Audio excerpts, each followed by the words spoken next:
అందరికీ నమస్కారం అండి. ఓం గం గణపతియే నమః. ఎలా ఉన్నారండి?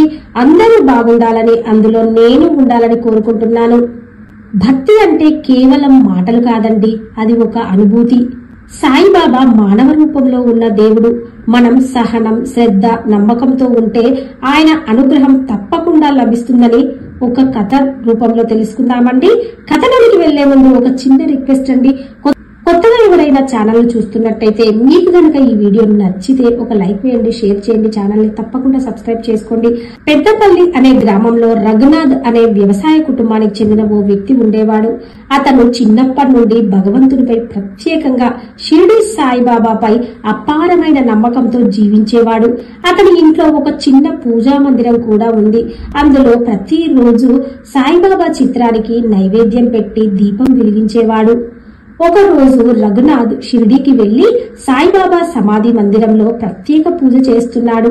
అక్కడ ఒక పండితుడు అతనికి, బాబా నీకు పరీక్ష ఇచ్చారు, కానీ నీవు ఓర్పుతో ఉండాలి అని చెప్పాడు.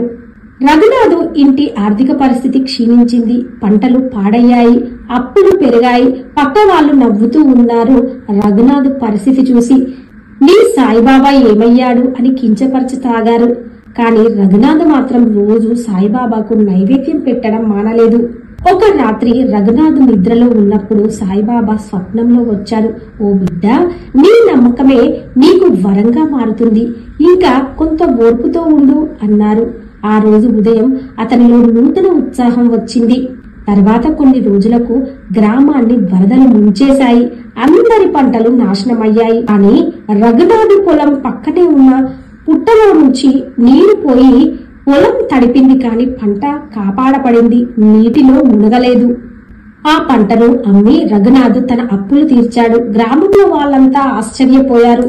అందరూ మళ్ళీ సాయిబాబా మీద విశ్వాసం ఉంచసాగారు. కొందరు రఘునాథ్ దగ్గరికి వచ్చి, మా కోసం కూడా బాబాను ప్రార్థించయ్యా అని వేడుకోసాగారు.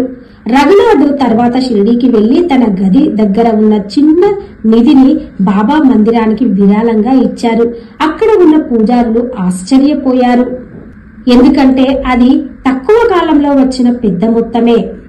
అందరూ ఆ ఊళ్ళో వరద వచ్చి అందరి పొలాలు మునిగిపోయినా సాయిబాబాను నమ్ముకున్న రఘునాథ్ గారి పొలము మాత్రం కాపాడబడి, అతని అప్పులు తీర్చబడి, అతడు కొంత ధనాన్ని సాయిబాబా మందిరానికి విరాళంగా కూడా ఇచ్చాడు. అదేనండి, మనకు భగవంతుడిపై శ్రద్ధ, నమ్మకము, ఓర్పు అనేవి ఉంటే ఎలాంటి క్లిష్ట పరిస్థితిలో ఉన్నా భగవంతుడు తప్పక మనల్ని కాపాడుతాడు అని తెలియజేసే కథ అండి. ఓం సాయిదేవాయ నమః. ఓకే ఫ్రెండ్స్, మీకు కనుక ఈ కథ నచ్చితే ఒక లైక్ వేయండి, షేర్ చేయండి, ఛానల్ ని తప్పకుండా సబ్స్క్రైబ్ చేసుకోండి. అలాగే మరవకుండా బెల్ బటన్ నొక్కి పెట్టండి ఫ్రెండ్స్. అప్పుడే నేను చేసే ప్రతి లేటెస్ట్ వీడియో మీ మొబైల్ కి నోటిఫికేషన్ రూపంలో వస్తుంది. ఉంటానండి. Thank you for watching.